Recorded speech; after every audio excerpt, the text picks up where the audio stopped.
Audio Jungle.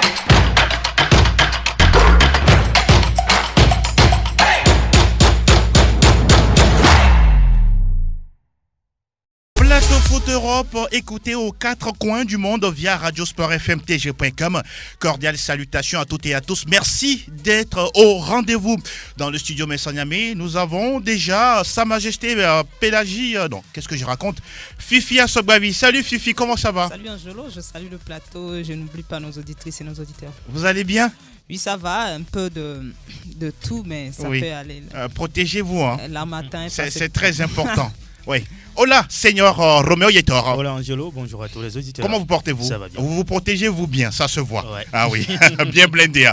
Ah oui, Franck Zunyama également nous a rejoint dans le studio Messanyamé. Salut Franck. Bonjour Angelo, bonjour à toutes et à tous. Ah oui, ça c'est quoi? La mode tradie moderne. Voilà. Ouais. Voilà, une chemise accompagnée d'un... C'est le roi à Chantilly. Le roi à Chantilly, voilà qui est dit.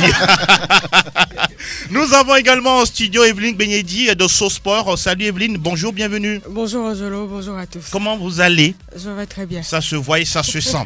Armel Ouaba également nous fait l'honneur d'être parmi nous. Salut Armel. Salut. Comment vous portez-vous? Très bien. À la forme hier? Oui. Malgré le vent sec Il y a et poussiéreux. beaucoup de majesté finalement. Oui, à sauf vous. Elinio Dorkeno également est avec nous. Salut Elinio. Bonjour Angelo, bonjour à tous. Comment ça va? Ça va bien. Merci d'être là. Merci beaucoup. PFE, voici le sommaire. Mané de retour à Liverpool pour la reprise de Première Ligue après une pause de quelques jours. Chelsea, en attendant l'arrivée de Ziyech, s'attaque à Manchester United dans le choc de la journée. Le week-end est une affaire de chaudes empoignades. Le Barça rétaffé en Liga. Choc entre la Lazio Rome et l'Inter Milan. Puis Lille attend de pied ferme Marseille au niveau de l'Hexagone. À l'Allemagne, à peine arrivé et s'en va. Klinsmann quitte le Hertha Berlin. Nous parlons également des questions des auditeurs. Oui, plusieurs questions nous sont parvenues. Vous aurez les réponses en fin d'émission. Mise en onde, Sa Majesté Pélagie Mekoum. Moi, c'est Angelo Folikwe. PFE 616, le meilleur du foot européen. C'est parti. English Premier League News. Alors, il y a un choc qui nous attend du côté de la perfide Albion ce week-end. Il y a Chelsea qui reçoit la formation de Manchester United. Alors, je vais opposer les deux dames dans ce studio. Fifi qui apprécie énormément Manchester United face à Evelyne Benyedi qui est une férue de Chelsea. Oui, c'est une coïncidence heureuse, on peut le dire ainsi. Alors, Evelyne, cette équipe de Chelsea, elle est très très jeune. Aujourd'hui, 4e au classement. Elle doit tout faire pour battre cette équipe de United, ou bien United reste quand même un gros morceau à croquer? Bon, je pense que les deux équipes partent à 50-50 pour ce match, vu l'instabilité des deux côtés. Côté Manchester, ça ne gagne plus depuis un moment. Il y a beaucoup de remue-ménage là-bas dans les rangs de Chelsea. C'est la tendre jeunesse, je vais le dire comme ça. Il y a une irrégularité aussi dans les résultats. Cette équipe fait plus sur les matchs sur lesquels on ne les attend pas. Il y a des victoires qui viennent comme ça. Il y a des matchs à couteau tiré. On se demande véritablement ce qui ne va pas. Mais c'est la jeunesse, c'est l'inexpérience face à Manchester United. Il faudra se donner, ça promet. Fifi Assobavi, on jette un coup d'œil aux statistiques. Ça fait quoi? 17 matchs que United n'a plus gagné à Stamford Bridge. Mais on se rappelle de la première journée, 4-0 passé au Blues. Justement, ils peuvent surfer sur cette large victoire lors de la première journée, 4-0. Et en même temps, quand vous prenez un peu Manchester face aux gros, si on veut mettre Chelsea dans les gros, ça va plutôt mieux. Quand on parle des gros, ils ont battu Tottenham, je crois, oui. Ils ont battu City en championnat, ils ont fait nul avec Liverpool. Et je me dis que s'ils veulent maintenir ce cap et ils veulent jouer sur ces statistiques-là, ce sera abordable face à Chelsea. Mais maintenant, Manchester aussi, c'est quand même, comme l'a dit tout à l'heure Evelyne, et c'est le chaud et le froid. Et là où on l'attend, on ne le voit pas. Et face à certains clubs, on se dit que c'est gagné sur papier déjà, mais Manchester perd. Donc, par rapport à cette incohérence-là, je me dis qu'il y aura match. Et ce Pour sera... vous, c'est qui gagne finalement? Bon, moi, Evelyne parle de 50-50, et vous? Moi, j'aurais aimé voir Manchester gagner ce match parce que Manchester a besoin de points pour être en Ligue des Champions. Tout le monde a besoin de points. Oui, je sais. C'est pourquoi je dis pour moi, pour être en Ligue des Champions la saison prochaine. Oui. Mais face à Chelsea qui marque également beaucoup, même s'ils arrivent à prendre des buts, ce sera un match âprement disputé. Je ne donnerai pas de vainqueur. Alors, Roméo Yetor, depuis le début de saison, Chelsea n'a pas enregistré un nul et blanc. Pas de 0-0 durant depuis le début de saison. Cette équipe, est-ce qu'elle a vraiment du cran à passer le cap de United à domicile? Oui, c'est possible. On sait que les deux équipes sont logées à la même enseigne. Quand on voit le parcours des Red Devils et des Blues, c'est en dents de scie. Parfois ça marche, parfois ça ne marche pas. Et heureusement pour les deux clubs, il y a eu ce petit temps de trêve. Oui. Les joueurs ont eu le temps de se reposer un peu. Mais ce qui va être important, souligné dans cette rencontre, c'est cette petite revanche donc, de Lampard sur Ole Gunnar Solskjaer. En première journée, voilà, ça fait 4 buts pris par Chelsea. Donc il va falloir réagir pour soit remettre la pièce à monnaie à Ole Gunnar Solskjaer. Mais ça va être un match, il faut le dire, compliqué. Comme l'a dit Fifi, les deux équipes ont besoin de points pour être européennes la saison prochaine. Donc on va s'attendre peut-être à un match coriace entre les deux. En tout cas, le 186e duel entre Bulls et Red Devils. Franck Lunyama, on va parler de cette arrivée de Hakim Ziyech à Chelsea pour une bagatelle de 40 millions d'euros. Si on ajoute les bonus, ça va faire 44 millions.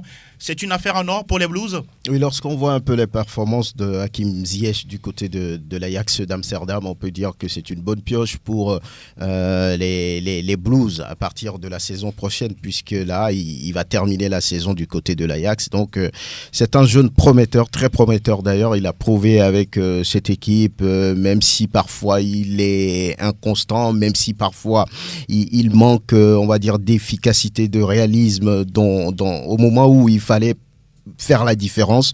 Je prends juste l'exemple de certains matchs de l'Ajax et même en équipe nationale. Donc, c'est un jeune, il rêve parfois, mais j'ai envie de dire que peut-être son arrivée chez les Blues va pouvoir le solidifier, le renforcer par rapport à son jeu. Sinon, il n'y a aucun doute sur son talent. Je veux dire que c'est une bonne pioche, il est jeune et c'est un joueur de l'avenir. Hakim Ziyech du côté de l'Eure Divisie, nous parlons du championnat hollandais. C'est 79 buts marqués, 97 passes décisives en 213 apparitions. Alors, vous voulez vous mouiller sur l'arrivée d'Hakim Ziyech? Vous pensez que oui, il va apporter du spectacle dans cette première ligue anglaise? Un championnat rugueux, physiquement quand même? Bien sûr. Je pense que techniquement, le joueur, il est largement au-dessus de la moyenne. Technique, que l'on doit apporter un tout petit peu parfois aussi à cette première ligue assez rigueuse. Je rejoins Franck totalement lorsqu'il dit que c'est une bonne pioche pour Chelsea, mais surtout c'est aussi un meilleur choix pour Ziyech qui n'aura pratiquement pas de concurrence. Il arrive dans une équipe en reconstruction. Or, le joueur, lui, est déjà un joueur confirmé, même si certains diront que l'Ajax, c'est a priori un cran en dessous de Chelsea.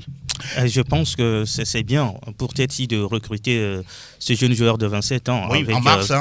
Il arrive le 1er juin, je pense, parce que William aussi doit partir. Son contrat arrive à terme le 30 juin. Oui. Donc, il faut chercher un milieu de terrain capable de pouvoir animer l'entrejeu des Blues. Son arrivée, je crois que c'est bien pour Chelsea, mais ce qui va peut-être embêter un peu le joueur, c'est la première fois qu'il quitte son championnat depuis qu'il joue. C'est toujours à Amsterdam. Maintenant, il va faire, on va dire, un petit déplacement. Vous parlez de question d'adaptation pour lui, justement. Comme Nicolas Pepe, par exemple. Justement, et on l'espère qu'il va s'adapter. Voilà. Aussi vite. En tout cas, Hakim Ziyech, c'est un bijou à avoir joué, à regarder. Il fait frissonner tout simplement le public. Chelsea United, c'est lundi, nous le précisons, c'est lundi, même si voilà, on n'est que vendredi. Donc, de toutes les façons, gardez cela dans votre agenda. Alors, demain, il y a d'abord ce soir, il y a un match entre Wolverhampton et Leicester City. Samedi, on aura Southampton-Burnley, Norwich City face à Liverpool, le leader intouchable. Oui, on a envie de dire qu'avec le retour de Mané, c'est un match encore gagné d'avance. Vous voyez ça de la même façon? Bien sûr que oui, parce que si on voit la performance de Mané, je veux dire l'année dernière, à ajouter à cette année. Oui. Lui, le gars, il est au-dessus de la moyenne. Donc, on peut dire son retour apportera beaucoup plus à cette équipe, surtout qu'il est en plein essor à ce moment. Il faut ajouter également Fifi? que Mané ne se blesse pas beaucoup. Hein, quand on voit un peu sa carrière, ça lui fait véritablement du bien. Même la dernière fois, il en a pris pour quelques semaines, quelques jours tout simplement. et je pense que c'est à son avantage. Quand on prend certains joueurs aujourd'hui, comme Neymar qui se blesse tout le temps, comme Dembélé, avec... Pourquoi l'exemple Neymar? Ce sont des exemples. Je parle même de Dembélé avec Barcelone. Oui, ça qui c'est se un autre blesse. cas. Et il est bien gâté, Mané. Alors, autre match retenu pour cette 26e journée de Première Ligue anglaise. Dimanche, on aura Aston Villa Tottenham. Arsenal qui joue à domicile face à Newcastle United. Alors, fini pour la Première Ligue anglaise. Cette fois-ci, on fait un crochet du côté du pays de Cervantes. Salta el Madrid, salta el Barça, arranca el clásico. Está el tiempo de la Liga. Así suena la que recibe de Casemiro, haga la primera, gol. Du côté de l'Espagne, il y a un match qui va retenir les attentions. On ne sait pas si on va parler de choc ou d'affiche, mais là, le Barça reçoit au Nou Camp, le Barça malade, souffrant de Guillaume, reçoit un Retafe solide, Roméo Yetor. Oui, c'est pour le compte de la 24e journée. Oui. Et on peut parler d'affiche parce que Retafe est 3e dans le classement et sur le podium. Il y a quelques saisons, on ne parle même pas d'affiche ni de choc. Exactement. Mais cette année, je pense que c'est une affiche. S'il faut être un peu, on va exagérer un peu, c'est un choc. Allez-y, on a besoin de ce genre de superlatif. Entre le Barça et Retafe, c'est un mini classique, on peut dire, parce que Retafe est à Madrid. Voilà. Donc ça fait une très belle affiche entre le Barça et Retafe, surtout que Retafe est dans une très bonne forme dynamique. Ça fait 4 victoires d'affilée pour l'équipe de Jane Daconam. Si véritablement l'objectif pour Retafe, c'est de jouer la Ligue des Champions, je pense que l'équipe se met un peu de pression parce que quand on arrive dans la cour des grands, y rester, c'est ce qui est difficile. Or, Retafe est 3e sur le podium. Juste derrière, on a Atlético Madrid, on a les autres clubs comme Séville qui veulent revenir également sur le podium, être dans le top 4 pour jouer la Ligue des Champions. Ça va être un match assez compliqué pour Retafe parce que, comme vous l'avez dit, Barça est très malade. Et quand on est malade, on cherche à se guérir. Et il faut gagner les matchs parce que devant, on a le Real Madrid. S'il faut être champion, les autres matchs sont comme des finales à jouer pour le Football Club Barcelone. Et quand le FC Barcelone est malade, on ne sait pas quand est-ce que cette équipe va se réveiller. Donc je pense que Retafe doit faire attention puisque l'équipe est d'ailleurs en déplacement à l'aller. C'était 2-0 pour les Blaugrana. Armel, ce Barça ne rassure pas. Retafe n'est pas du tout un petit client en face. Aujourd'hui, Retafe est devenu un gros, entre guillemets, d'Espagne, ne serait-ce que pour cette saison. Cette première moitié de saison, les coéquipiers de Daconan font une saison exceptionnelle, tout simplement. Et pour moi, c'est le meilleur moment pour cette formation madrilène de croiser le Barça. Romain l'a dit en long et en large, c'est une équipe douteuse du Barça. À l'inverse, c'est une équipe en pleine confiance de Retafe avec des joueurs totalement confiants. Nous, relativement, nous ne connaissons que Daconan, mais c'est une équipe au sein de laquelle il y a d'autres. Il y a Jaime Mata, il y a Angel Rodriguez, justement, il y a Cucurella. Angel, justement, qui serait d'ailleurs sur les tablettes du Football Club Barcelone. C'est le meilleur moment pour Retafe de croiser Barcelone, surtout que, quoi que l'on dise, Retafe n'est qu'à 3 points de l'Atlético Madrid, qui aura aussi un déplacement difficile à Valence. Donc, pour moi, toutes les planètes sont alignées pour que Retafe aujourd'hui conforte cette 3e place-là. Franck Nouyama. C'est un choc, comme l'a dit Roméo Yetor. Aujourd'hui, tous les projecteurs sont un peu sur Retafe qui bouscule un peu la hiérarchie avec une défense organisée tenue par le capitaine des éperviers, Dieng Daconam.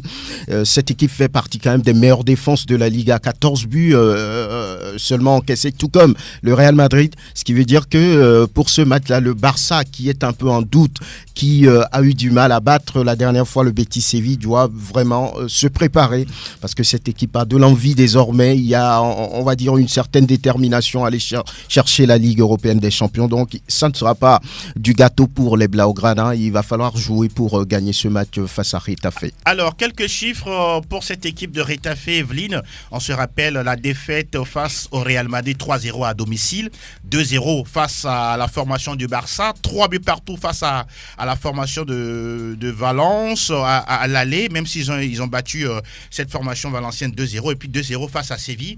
Est-ce que par endroit aussi Ritafe n'arrive pas à jouer les gros? Oui, souvent lors de ces matchs, Ritafe a l'habitude de perdre sur des détails. Quand on revoit un peu le match qu'ils ont joué face au FC Barcelone, c'était sur deux erreurs qu'ils ont encaissé les 2 buts, alors qu'ils tenaient quand même le bon bout. C'est maintenant qu'il faudra revoir ces insuffisances-là parce que tenir devant ces grands, entre guillemets, de la Liga et perdre sur des détails, Ritafe doit pouvoir corriger ces erreurs-là. C'est une équipe qui, cette année, est plus solide que l'année dernière. La saison dernière, ils ont frôlé la Ligue des Champions. Cette année, ils la veulent véritablement. Le président du club, la dernière fois, par rapport à Henri, il disait qu'il pouvait pas le retenir parce que c'est difficile aux joueurs de refuser les grands clubs comme le Barça. Maintenant, je pense que c'est une pression de plus sur les épaules de Angel pour ce match. Il doit encore démontrer son savoir-faire face à une équipe qui le veut. Et donc, peut-être que ce sera compliqué, mais en défense, il faudra tenir. Aujourd'hui, c'est vrai, le Barça est malade. Mais le Barça ne voudra plus lâcher des points. Parce que si d'aventure le Real gagne, le Barça fait un match nul ou une défaite. C'est que l'écart se creuse un peu plus.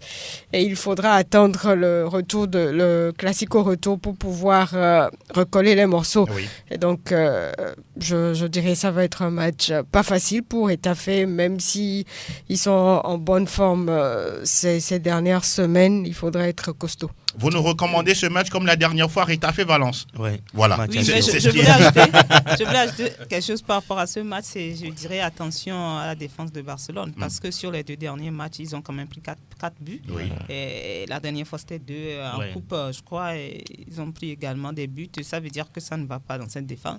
Et ce sera compliqué face à Getafe qui marque ces derniers temps beaucoup de buts également. Et on a dit tout à l'heure que sa défense aussi est solide. Et ça veut dire que Barcelone aurait encore des problèmes à marquer des buts. Justement, je rejoins Fifi à Sokwabi. 4 matchs, 0 but encaissé pour Ritafe. Donc, la défense est solide. C'est du rock. Voilà. Les autres matchs, déjà ce soir, en ouverture de cette 24e journée, l'Atlético Madrid est en déplacement sur la pelouse de Valence. Mallorca reçoit Alaves. Villarreal contre Levante, c'est demain samedi. Et Grenade contre Valladolid. Dimanche, le FC Séville joue contre Espanyol Barcelone. Leganés contre Betis Séville. Eibar, Real Sociedad. Athletic Bilbao, Osasuna. Et puis le dernier match, Real Madrid, Celta Vigo. Ah oui, à suivre de très très près ce choc. Non, c'est pas un choc. Parce que non, là, c'est pas 17e contre premier. C'est juste une rencontre. C'est juste oui, les Madrilènes, ce n'est pas un choc pour vous. Ne vous inquiétez pas. Mais attention, Celta Vigo, c'est un diracure aussi. N'est-ce pas? Ah oui, en tout cas, Zidane est prévenu. Zidane est prévenu, tout comme Gareth Bale, qui ne veut pas du tout quitter la Casablanca, qui veut rester jusqu'à la fin parce que nous précisons qu'il est payé à près de 17 millions d'euros par saison. Ouais. C'est beaucoup d'argent. Ouais. Il ne trouvera pas mieux ailleurs, Roméo. Surtout avec cette forme-là. Exactement. Ouais. Gracias, Roméo Yeter. Cette fois-ci, nous parlons de notre football.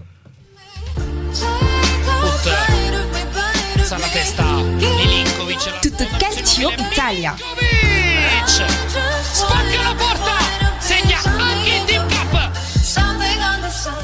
Alors oui, là-bas aussi, ça se joue et c'est très très serré entre la Juve et l'Inter. Alors ce week-end, déjà demain samedi, on a 3 rencontres au programme. Lecce face à Spal Ferrara, Bologne-Genoa et puis un intéressant Atalanta Bergame AS Roma. Alors Franck Dougnama, ce duel-là, ça nous réserve sûrement beaucoup de buts. Hein. Oui, lorsqu'on voit un peu les performances d'Atalanta et dans ce championnat. La meilleure attaque du championnat. Voilà, donc ce qui veut dire que sur ce match-là, il y aura quand même le spectacle et puis la Roma qui voudrait quand même aussi s'imposer parce que lorsque vous prenez les 2 clubs sur le papier, l'histoire montre quand même que la Louve est, on va dire, au-dessus de cette équipe. Maintenant, il va falloir mériter les points par rapport à ce match sur le terrain et Atalanta, depuis 2 saisons déjà, est en nette progression, est en confiance. Un peu similaire à Ritafe. Oui, par rapport à ce qu'ils font saisons, depuis 2 saisons. Donc, je crois que c'est pas une partie facile pour les Romains. Il va falloir mériter quand même les points par rapport à ce match. Moi, si au sortir de ce match, il y a, on va dire, égalité, je serais pas surpris parce que cette équipe d'Atalanta est produit du jeu et attention à l'AS Roma. Et ce qui est curieux, l'Atalanta n'a pas en son sein Cristiano Ronaldo, Gonzalo Higuaín ou Paolo Dybala, mais les Bergamax ont déjà inscrit la bagatelle de 61 buts en 23 journées, s'il vous plaît. Et l'Atalanta et l'AS Roma, il n'y a que 3 points qui séparent les deux clubs. Evelyne Benedi, on va parler de cet autre match entre la Lazio Rome, et oui, également candidate à l'Europe, et puis l'Inter Milan. Ah oui, cette équipe des Nerazzurri a toujours envie quand même de remporter le trophée à la barbe d'une certaine équipe comme la Juventus. Oui, et avec Conte, on a vu que cette équipe se transcende à chaque fois. Romelu Lukaku qui a retrouvé une forme exceptionnelle, moi je le reconnais plus. Je vais être sérieux parce que c'est un joueur qui a progressé, qui a confiance en lui maintenant, qui ne doute plus. C'était pas le cas lorsqu'il était à Chelsea et lorsqu'il était à Manchester aussi. Donc ça fait du bien à cette équipe de l'Inter. On l'a vu la dernière fois lors du derby. C'est une équipe assez épanouie quand même qui fait du bon jeu maintenant face à la Lazio. Ça va être compliqué. Il n'y a qu'un seul point qui sépare les deux clubs. Oui, mais léger avantage à l'Inter pour moi. Et Ligno, vous voulez vous mouiller sur cette...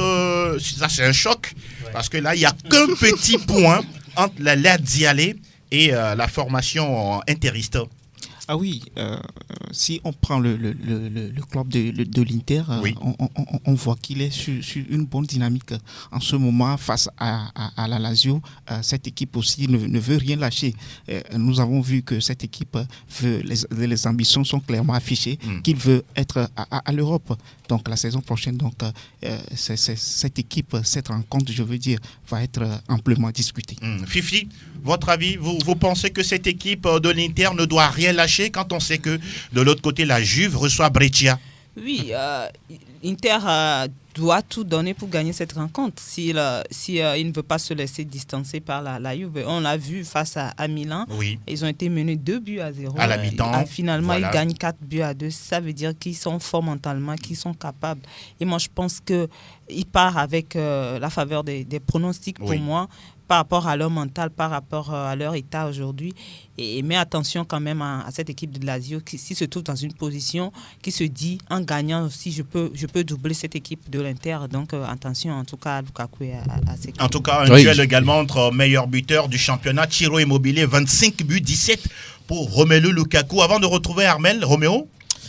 Je pense que l'ascendance psychologique, c'est pour l'Inter, parce que être mené à 2-0, revenir à 4-2 au final, c'est bien pour l'Inter Milan, mais il ne faut pas oublier que la Lazio, c'est une équipe également qui est surprend dans cette Serie A. Vous l'avez dit, un point seulement sépare les deux équipes. Mais ce qui fait mal, au moment où on attend l'Inter Milan, dans certaines rencontres, pour être toujours dans les roues de la Juve, l'équipe déçoit. Or, la Juve, on va le dire, a un match moins facile que l'Inter. Et là, ça va se compliquer un peu pour l'Inter Milan. S'il faut gagner ce match, il faut le faire. Parce que la Lazio en déplacement, gagner 1-0, ça veut dire que c'est une équipe également qui est solide. Exactement. Et si l'Inter de Milan s'amusait à encaisser 2 buts face à la Lazio, cette équipe ne reviendrait jamais. La Lazio n'est pas le Milan. Pas du tout. Il y a un gouffre entre ces deux équipes actuellement. Je ne parle pas de l'histoire. En plus, cette Lazio Rome-là a déjà battu la Juventus cette saison par 2 fois. Tout à fait. En coupe et en championnat. En plus, c'est une équipe qui, en 23 journées, a une différence de plus 33. Ça veut dire que c'est une équipe qui, non seulement va vouloir résister à l'Inter de Milan, mais peut frapper dès qu'elle aura l'occasion de le faire. Et puis, pour terminer, cette équipe évolue à domicile.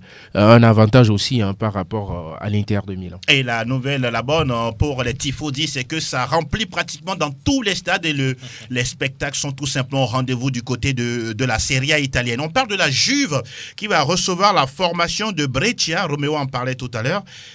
Curieusement, un match facile, Franck Lugnama, même si, oui, encore une fois, Cristiano Ronaldo a sauvé cette Juve hier en Coupe d'Italie. Il est en confiance depuis quelques journées déjà. Oui. Il enfile les buts, il marque but sur but et il est en train, on va dire, de bonifier ses performances. Donc c'est l'un des paramètres forts de la Juve pour pouvoir battre Brescia, avant-dernier du championnat. Oui, ils n'ont rien à défendre dans ce match-là maintenant. Ça reste un match de football. On a vu la dernière fois, la Juve a été, j'allais dire, surprise. Et là, c'est justement, donc il faut faire très très attention puisque cette équipe parfois, on ne sait pas trop, n'arrive pas à trouver la faille au-delà des flèches offensives qu'elle a, Ronaldo, Higuaín, Dybala. Donc il va falloir créer la situation pour pouvoir trouver le chemin défilé parce que ça va pas se donner. Brescia va défendre bec et ongle, on va dire peut-être un match nul, mais là sur le papier il n'y a même rien à dire.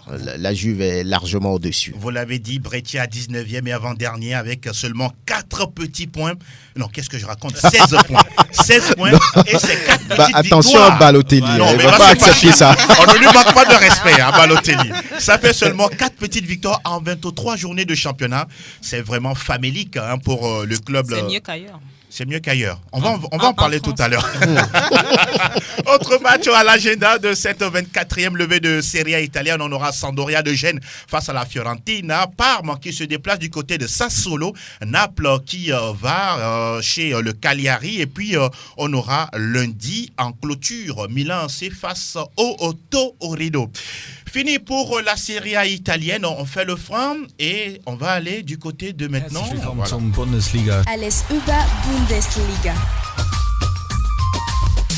Alors, avant de parler des affiches ou des rencontres de la Bundesliga, on va s'intéresser à l'actu en semaine. C'est Klinsmann Jürgen, l'ancien coach du Bayern Munich, qui est passé par les États-Unis en matière de sélection, qui quitte le Hertha Berlin. Qu'est-ce qui s'est passé Franck Lugnama? Il est arrivé depuis un peu plus de, j'allais dire, moins de 3 mois. Ça fait 78 jours si on fait bien le compte. Et déjà, c'est fini pour l'ancien sélectionneur de la Nationalmannschaft.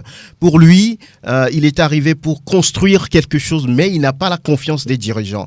Et pour lui, quand la situation se présente, quand il y a une telle atmosphère, vous pouvez être, on va dire, un génie du football, vous ne pouvez pas travailler. Parce que ceux pour qui vous travaillez ne vous font pas confiance, ils se murmure des choses derrière, donc il a préféré jeter l'éponge et aller voir ailleurs. Ça existe chez les Blancs? Oui, on croyait que c'est quelque part seulement. Non. Oui, on pensait. La nature humaine. Voilà, on pensait avec le parcours et tout ce que Jürgen Klinsmann a pu faire en tant que joueur au niveau de la Nationalmannschaft, du Bayern et d'autres clubs, au niveau de son parcours de sélectionneur en Allemagne, en Pologne, même aux États-Unis. Il a été un grand joueur de voilà, football. donc on pensait qu'il pouvait faire quelque chose, mais dès qu'il est arrivé, mais les dirigeants se sont dit avec les résultats que ça ne pourrait pas aller. Ils veulent tout de suite les résultats, ils veulent pas se mettre, on va dire, dans une situation de reconstruction. Voilà, donc le doute s'est installé et Klinsmann, vous le connaissez, il ne mâche pas ses mots, il a dit bon ça va, puisque je n'ai pas votre confiance, je m'en vais voir ailleurs, c'est tout. Evelyne, je voudrais vous poser cette question. Voilà, normalement, avant de recruter un entraîneur, il y a beaucoup de choses qui se disent en amont, on se met d'accord sur certaines choses, mais là, on a l'impression que ce n'est pas le cas avec Jürgen Klinsmann et le Hertha Berlin. Oui, peut-être que quelque part les dirigeants se sont dit que Klinsmann a une baguette magique pour venir tout changer, mais sur le terrain, ça n'a pas été le cas. Et quand il parle de manque de confiance entre lui et les dirigeants, je me dis qu'il ne pourrait pas travailler dans ces conditions. C'est quelqu'un qui a été au haut niveau pendant longtemps en tant que joueur et en tant qu'entraîneur et sélectionneur de la Mannschaft. C'est pas donné à tout le monde. Être au Bayern Munich et tout ça, il n'a connu que des grands clubs. Maintenant, si un petit club en difficulté lui fait appel et qu'il n'a pas la confiance de ceux pour qui il va travailler, ou ceux avec qui il va travailler, je pense que le meilleur pour lui, le mieux pour lui, c'était de partir. Il a fait un bon choix. Et surtout, on ne sait pas si c'est un bon choix quand on voit le classement du club à l'heure où nous parlons. Hertha Berlin est actuel 14e du championnat. Armel Ouaba. Oui, par rapport à cette affaire-là, je l'ai bien suivi dans la semaine. D'abord, c'est, comme Franck l'a dit, manque de confiance de la part des dirigeants, mais surtout des joueurs qui ne s'investissaient pas. Quand vous voyez une formation du Hertha Berlin qui jouait, la semaine passée, par exemple, face à Mayence, même étant à domicile, c'est inconcevable cette défaite-là. Allez un peu regarder le deuxième but de Quaison. Ils ont pris 3 buts à domicile. Voilà, un triplé d'un seul joueur de Robin Quaison, le Suédois. Regardez le deuxième but. On a senti une défense qui n'était pas concernée et Klinsmann dit qu'il ne peut pas faire avec ça. Surtout le troisième but, parce qu'entre-temps, à 2-0, le Hertha Berlin était revenu à 2-1. Allez voir la faute que commet Boyata, le Belge. C'est inconcevable. Parce qu'à un moment, quand tout ne va pas bien, c'est l'entraîneur qui paie les pots cassés. Et pour moi, je pense que c'est une très sage décision parce que déjà, pour moi, connaissant le CV de Jürgen Klopp, ce n'est pas forcément Jürgen Klinsmann. Il y a trop de Jürgen, finalement. Ce n'est pas forcément le Hertha Berlin. Il mérite mieux que le Hertha Berlin et j'espère qu'il va trouver une autre équipe en Allemagne beaucoup plus huppée sportivement que ce club-là. Je pense que c'est une erreur pour les dirigeants de Hertha parce qu'avec son arrivée, il a donné un peu d'air à cette équipe. Si aujourd'hui Hertha a pris au moins 6 points d'avance sur le premier relégable, ça veut dire qu'il a fait un énorme travail. Maintenant, le reste, c'est au niveau des joueurs qui ne s'investissaient pas. Je pense qu'il a bien fait de démissionner. Maintenant, est-ce que le club est capable de sauver sa saison? Le travail qu'a fait Klinsmann, c'est énorme pour une équipe qui est talonnée par la relégation. Ça va être compliqué pour cette formation, mais Jürgen Klinsmann a pris une très bonne décision de partir comme l'aurait fait quelqu'un ici.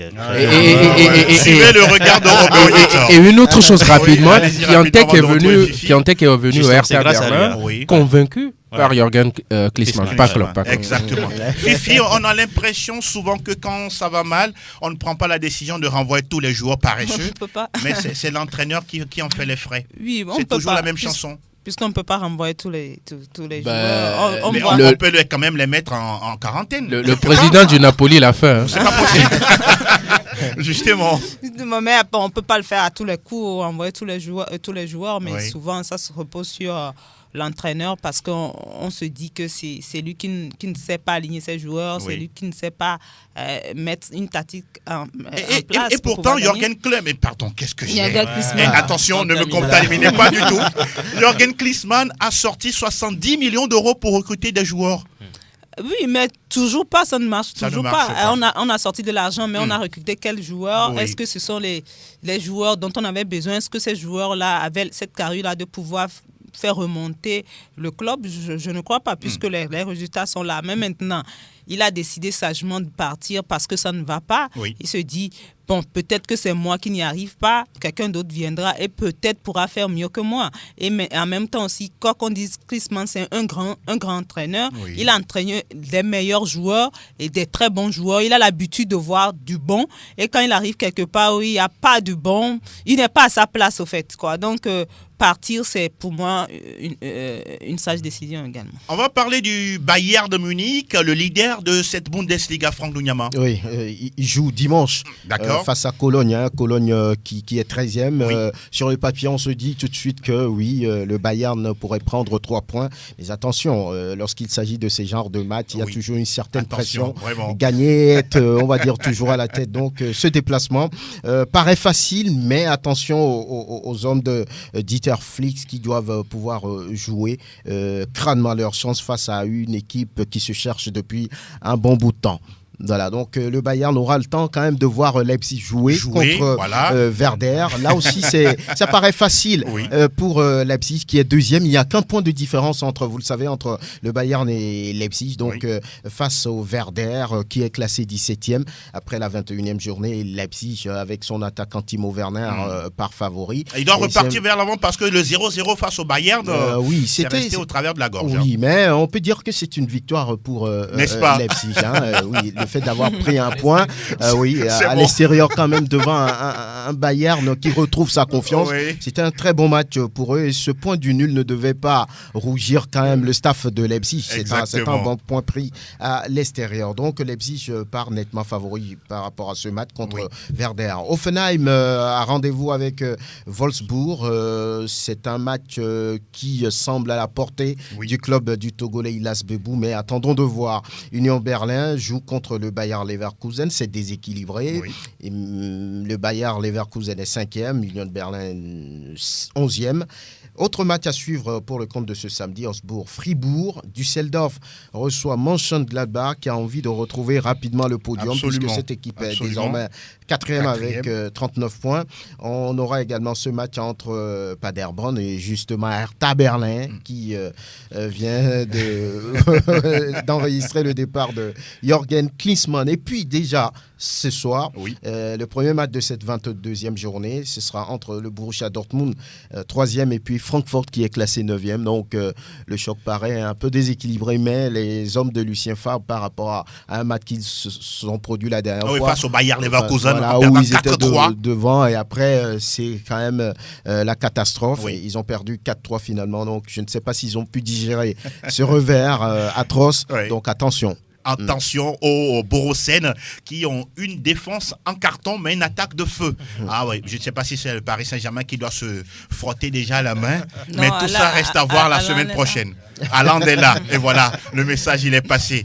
Donc schön, Herr Nunyama, cette fois-ci on va désormais donner la parole à Sa Majesté Fifi Assogbavi.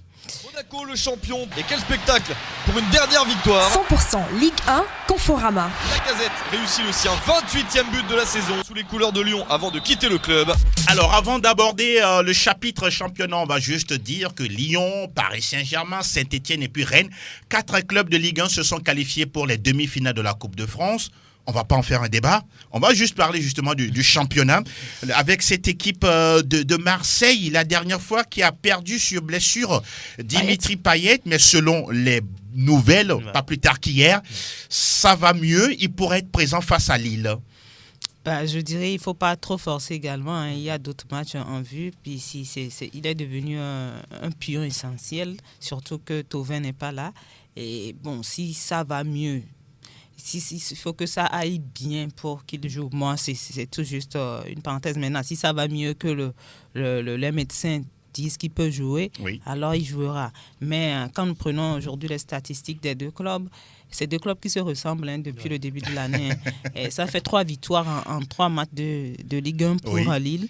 Et ça fait 2 victoires et un match nul pour Marseille qui n'a pas encaissé depuis le début de l'année en championnat. Et Lille qui a 7 encaissés mais qui a gagné tous ses matchs 2 à l'extérieur. Donc ça annonce un match palpitant. Et ce dimanche. En même temps, Lille et Marseille a joué en semaine. Est-ce que Marseille a perdu de l'énergie, va perdre de l'énergie parce que le banc, Marseille n'a pas un très bon banc et on sait que ce sont les mêmes qui jouent. C'est ce que disait Payet entre-temps, qu'à un moment donné, il va falloir renforcer l'équipe. Ils ont joué en semaine, ils vont encore jouer le dimanche. Est-ce qu'ils auront le temps de récupérer normalement avant d'affronter cette équipe de Lille? En tout cas, on rappelle qu'au classement, Marseille a 9 points d'avance sur les Dogs. Vous pensez que la partie est d'avance déséquilibrée, Elinho? Moi, je ne pense pas, puisque, selon la performance de Marseille, et vu moi, je veux dire que les 120 ans qui continuent comme ça pour Marseille, donc ça les suit. Et puis, Marseille a quand même un avantage sérieux, psychologique, je veux dire. Donc, ça s'annonce aussi palpitant. Evelyne, votre avis là-dessus, sur ce match? Là, c'est pratiquement une rencontre à suivre, même s'il y a que 9, il y a quand même 9 points d'écart. Mais là, Marseille se doit d'engranger des points et surtout se rassurer pour la suite du championnat. Oui, il faut continuer la belle série entamée depuis quelques mois déjà. Mais Lille, en face, est un sérieux client avec l'ancien joueur de Marseille, je parlais de Rémi, Loïc Rémi, qui est en forme, qui est très en forme aussi avec son club. Il y a l'international nigérien aussi qui est là. Lille a une attaque de feu. Marseille doit faire extrêmement attention face à cette équipe-là. Et au même moment, je crois qu'il y aura l'orgueil marseillais en jeu dans ce match parce qu'il faudra enchaîner, il faudra ne pas perdre en championnat pour creuser l'écart avec les concurrents directs. Oui, vous voulez ajouter quelque chose avant le parler de Rennes? Ma mémoire ne me fait pas défaut. Oui. Marseille s'est relancé, le déclic c'est juste après le match contre Lyon. Exactement, en championnat. Et Marseille a perdu en coupe face à Lyon. À Lyon, la dernière fois, voilà. Avec le VAR qui est passé par là, même si le pénalty a été arrêté. Oui, Fifi, vous voulez ajouter quelque chose? Marseille n'encaisse pas beaucoup, ça c'est une bonne nouvelle. Exactement, quand on jette un coup d'œil au classement, ça fait 33 buts marqués, 21 encaissés. Oui, mais surtout sur les derniers matchs, depuis le début de l'année, Marseille n'encaisse pas. Une défense solide, c'est ça? Une défense solide. Ils peuvent s'appuyer sur cette défense solide là pour aller chercher des points face à lui. Avec Hiroki Sakai, qui d'autre, Bounassar, Kamara. Mandanda, oui, ça franchement il faut le reconnaître. C'est un très bon gardien quand il est en forme. Il est tout simplement un mur, tout simplement du côté du club de la Canebière. On va parler de Rennes, qui est 3e au classement. Qui se déplace à Reims. À Reims? Oui, Franck Lougnama, une équipe de Rennes qualifiée pour les demi-finales. Ce club a le vent en poupe. Oui, même si Olivier Létang a été remercié entre-temps. On ne sait pas trop pourquoi, parce que visiblement, il a fait le job pour le club. Il ne s'entend pas trop bien avec l'entraîneur. Stéphane. Il a dit qu'il n'en est pour rien dans le licenciement d'Olivier Létang. De toutes les façons, il ne pourrait pas lui dire. Il dit qu'il est simple entraîneur et puis c'est bon pour lui. Donc, Rennes, sur une bonne dynamique, lorsqu'on est 3e dans ce championnat et qu'on s'apprête à jouer le 10e, on peut avoir cette envie, on peut avoir cette confiance de pouvoir engranger à nouveau des points. Mais attention à cette équipe de Reims avec un certain Romao Alexis qui s'accroche, qui ne se laisse pas marcher sur les pieds. Ce qui veut dire que oui, sur le papier, on peut prétendre que Rennes pourrait faire la différence. Mais attention, Reims fait partie de ces clubs-là qui accrochent et ça ne me surprendrait pas de voir au sortir de ce match un résultat nul. Reims, pourquoi pas tenir tête à Rennes? Reims est 10e au classement. On va parler de Toulouse avec la prolongation de contrat de Mathieu Dosevi. Il fait partie des hommes, des cadres de cette équipe. Quand on dit, même si la question posée par l'auditeur... on va en parler tout à l'heure. Donc, il fait partie des cadres. Et maintenant, logique. Moi, ce que je ne comprends pas, c'est qu'il ait accepté de prolonger alors que le club va tout droit en Ligue 2. Et puis, ces derniers temps, il n'est pas aussi titulaire ni décisif. Il n'est pas décisif, mais il joue quand même. Et moi, je dis depuis... Mais ce n'est pas le même Mathieu qu'on a connu. C'est à l'image de l'équipe. C'est à l'image de le club. Maintenant, pour accepter prolonger alors que l'équipe va en Ligue 2, un choix de fidélité ou un choix financier, je n'en sais rien. Je suis toujours fidèle. mais le président avait dit, nous avons les moyens. C'est une bonne qualité, d'être fidèle à un seul club. C'est ça, comme Messi. Non, mais attends, avant lui, il y a eu plusieurs grands joueurs. Mais Messi aussi est fidèle. Par exemple. Même Messi aussi est fidèle. Donc Totti, par exemple. Fifi aussi fidèle à Payet. On se rappelle que le président avait dit qu'il a les moyens de garder tous les joueurs. Peut-être qu'il est en train de mettre un... Gradel aussi peut rester, peut prolonger. C'est possible. C'est possible, pourquoi pas. On verra bien. Armel Waba. Oui, par rapport à la prolongation de Dosevi, est-ce qu'il a eu d'autres propositions? Vous savez, quand vous passez une saison difficile, tous les clubs ne sont pas derrière vous. C'est plutôt le contraire. Donc c'est aussi ça la question à se poser. Pour moi, c'est quand même un manque d'ambition relativement de la part du Togolais. Déjà qu'il ne joue pas beaucoup cette saison et on n'a pas vu un sursaut d'orgueil jusque-là. En plus, il prolonge alors que, comme Fifi l'a dit, son club file peut-être en deuxième division. À un moment, il va falloir avoir des ambitions beaucoup plus grandes que celles-là de la part de nos internationaux. Il est dans le club, il n'est plus titulaire, il n'a plus sa place de titulaire. C'est comme s'il était toujours dans un certain confort, alors que ça doit être le contraire pour moi. Maintenant, rapidement par rapport à la fiche de Rennes. Rennes est 3e, mais Rennes reste sur sur 2 défaites, 2 contre-performances malgré l'arrivée de Nzonzi, le champion du monde. Il a joué qu'un seul match. Le plus gros salaire du club en ce moment. Donc attention, Rennes aussi, c'est vrai que ça a été un peu, cette euphorie-là, depuis la saison passée. Avec mais là, ils sont quand même maintenus. Oui, ils sont maintenus, mais ce que je voudrais dire, c'est que la seule hirondelle, peut-être, c'est Kamavinga. Kamavinga, le jeune qui pourrait également quitter le club. Alors, Evelyne, veux-tu ajouter quelque chose par rapport à Mathieu Dosevi? Oui, par rapport à Dosevi, je pense que ce n'est pas mauvais de prolonger, parce que moi je me dis il ne faut pas toujours voir le mal partout. Oui, le club il ira peut-être en Ligue 2, mais ce n'est pas la fin du monde. Le club va en Ligue 2, il faudra jouer pour remonter. On se souvient du cas de la Juve en 2006. Voilà, je voulais donner l'exemple là. Allez-y. C'est comme si je suis dans votre tête. Mais la Juve, ce n'est pas... Oui, mais c'est vrai, mais c'est peut-être plus...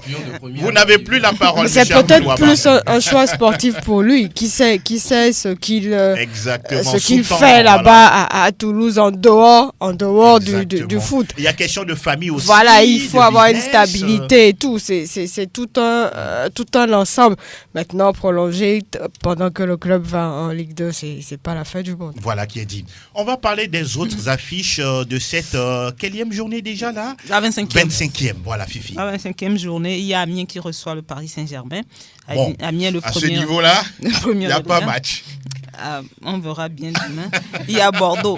Bordeaux qui joue Dijon, Brest, Saint-Etienne, Nantes, Metz, Toulouse, Nice, on vient d'en parler. Oui. Lyon reçoit Strasbourg. Oui, Strasbourg qui a battu entre-temps Reims 3-0. 3-0. Attention. Attention à Lyon parce que c'est vrai que Lyon a battu Marseille en semaine. Mais on se rappelle que les 2 derniers matchs de Lyon en championnat, ce n'était pas du tout... Arraché par les cheveux. Oui, même si moi, je n'en ai pas suffisamment. Il y a une défaite et puis un match nul, je crois, même à domicile. Voilà. Donc, attention à Lyon. Il y a Monaco également qui revient, qui a gagné avec Moreno. Monaco joue ce soir. Face à Montpellier. C'est ce soir. Face à Montpellier. Voilà. Montpellier, c'est un autre club aussi dur, difficile à jouer. Il ne joue souvent pas les premiers rôles, mais il dérange beaucoup les grands clubs. Donc, également attention à Monaco. On parlait tout à l'heure de Lille, Marseille, Nîmes, Angers, et puis Rennes, on en a parlé également. Voilà qui est dit. Merci beaucoup, Sa Majesté Fifi Asogbavi, la Ligue des Talents. De toutes les façons, elle est à suivre de très très près. Et lundi, on aura tout le temps d'en reparler dans votre mag Plateau Foot Europe. On va remonter un tout petit peu le générique et derrière, nous allons aborder les questions des auditeurs. Question de l'auditeur. Plateau Foot Europe. Alors, la première question, même si on l'a déjà presque effleurée, comment pouvez-vous nous expliquer la prolongation de Mathieu Dosevi à Toulouse vu son temps de jeu faible au TFC? La question nous venait de Soklonia Tepeko. Je pense qu'il a déjà reçu les réponses qu'il faut. La deuxième, elle vient de Kofi Nyomti. Manchester United a recruté le Nigérien Odion Ighalo, mais semble-t-il qu'il ne peut pas encore jouer avec l'équipe. Pourquoi? Oui, c'est des dispositions préventives pour le coronavirus que vous connaissez depuis. Le quoi? Le coronavirus voilà. Qui se répand à vitesse grand V. Oui. Il y a déjà près de 65 000 personnes qui sont touchées. Plus de 1300 morts. Vous comprenez que lorsqu'un joueur arrive de Shanghai chinois en Chine, on devait pouvoir prendre des dispositions préventives pour voir si effectivement le joueur est vraiment sain, qu'il ne pourrait pas contaminer le groupe. Donc voilà pourquoi le club a pris la décision de le mettre un peu à l'écart pour voir tout ce qu'il y a autour avant de l'engager sur le terrain. Sinon, il s'entraîne. Il s'entraîne à l'écart. À l'écart. À l'écart. Tout seul? Non, avec un préparateur sportif. Qui met le c'est quand même curieux, mais bonne chance à lui parce qu'il a dit son rêve, c'était de jouer à United un jour. Donc, franchement, il va jouer. Bon vent. C'est qu'il a fait trop de temps. N'est-ce pas? Depuis 2017. C'est un sérieux foyer. La troisième question, le Paris Saint-Germain peut-il laisser partir Kylian Mbappé? C'est Fomé Aïe qui nous pose la question. Fifi. Peut-il laisser? Oui, on peut dire il peut laisser passer. Mais on se demande si le Paris Saint-Germain veut laisser partir Mbappé. Je crois que non. Et ils envisagent même une prolongation. Maintenant, le joueur, c'est vrai qu'il est un peu confus quand on veut parler de son avenir, n'est pas très clair sur son avenir. Mais le Paris Saint-Germain a les moyens de garder Mbappé, si le Paris Saint-Germain le veut. Il va falloir débourser beaucoup pour avoir Mbappé. Mais comme le Paris Saint-Germain, c'est un club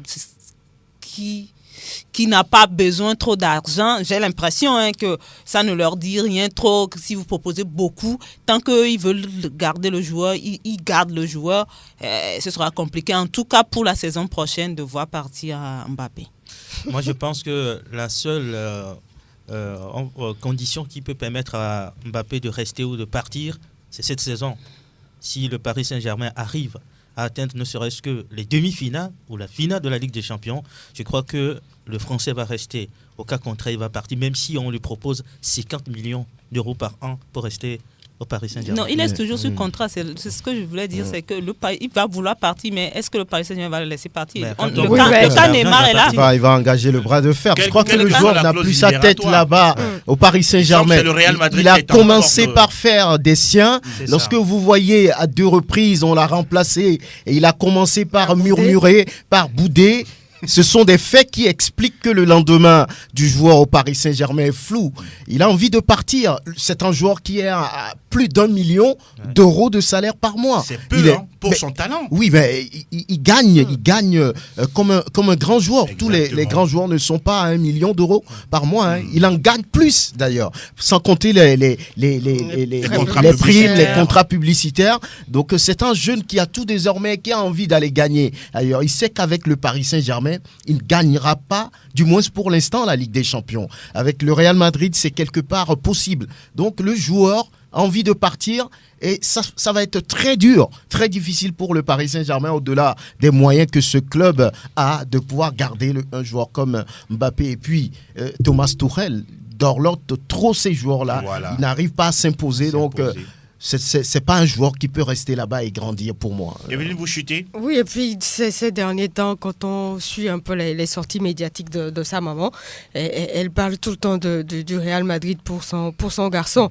Et il paraît que Mbappé ne veut pas prolonger son contrat non plus avec le Paris Saint-Germain. C'est sûrement parce qu'il veut partir. Et s'il veut partir, même si le Paris Saint-Germain, pour certains qui parlent de prison Saint-Germain parce qu'ils n'aiment pas laisser partir leur joueur, si le joueur engage le bras de fer, ils seront obligés de le laisser partir. Entre-temps, je crois Mbappé avait douté un peu quand Zidane avait quitté le Real. Maintenant, Zidane est de retour. Les choses se passent de mieux en mieux. Donc, il a un peu plus sa tête au Real Madrid qu'au Paris Saint-Germain. La 4e et dernière question, donnez-nous les nouvelles de Jack Wilshere, John Blibo. Armel Ouaba, l'ancien joueur d'Arsenal. Oui, l'ancien joueur, l'un des joueurs très blessé également. Aujourd'hui, il est du côté des Hammers, c'est-à-dire West Ham, pardon. Il avait fait un tour à la Juve, non, si je ne me trompe pas Jack Wilshere, non, c'est bon. Anyway, il est à West Ham, il a disputé que 6 matchs cette saison. Voilà, les blessures. Voilà. Toujours les blessures. Toujours prometteur. Oui, il était très prometteur. Du côté d'Arsenal, il a fait des vagues là-bas avec Arsène Wenger. Ouais. Alors, nous finissons pratiquement cette émission, le numéro 616. On va faire un tour de table pour saluer quelques inconditionnels. Pendant ce temps, on va s'écouter une belle mélodie de Mariah Carey pour souhaiter une belle fête d'amoureux des sports. Amoureux des sports. C'est bien ça. Je dis bonjour à tous ceux qui nous ont suivis, à tous les fidèles branchés. Je n'oublie pas M. Ketemepi, un des fidèles auditeurs de cette émission. Fifi Assogbavi. Bon, je dis bonne fête aux amoureux de sport. de Saint-Valentin à tous les amoureux. Et je pense également à mon mari.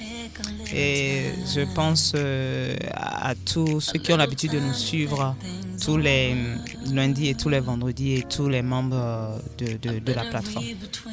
Oui, salut à tous ceux qui sont sur PFE, Julien, même étant ennemi, etc. Adversaire, voilà, c'est mieux. Et puis les Barcelonais, Léon Sbati, Edem, Delanov, etc. Voilà.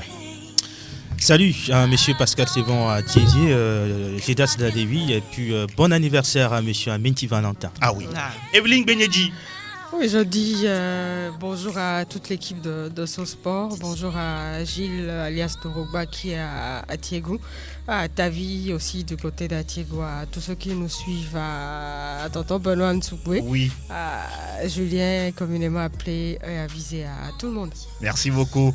Franck Lunyama, en boucle avec vous. Oui, on va dire excellent début de week-end à tous les inconditionnels de cette émission et puis bonne fête de Saint-Valentin à tout le monde. Alors, à moi, je salue tout le monde ici au Pan Plateau pour la disponibilité. Mille merci à chacun et à chacune. On va saluer Zakiatou, Faustin, Raymond, Monsieur Bautry, Eligno et puis Bara David. Merci de nous avoir suivis. Merci également à Elom Adovan qui a assuré la vidéo de cette émission à regarder sur radiosportfmtg.com et après à partager plusieurs fois, autant de fois que vous voulez. Merci également à Sa Majesté Pélagie Mekoum. On se dit à lundi pour évoquer la semaine de la Ligue européenne des champions. Sans faute. Sans faute.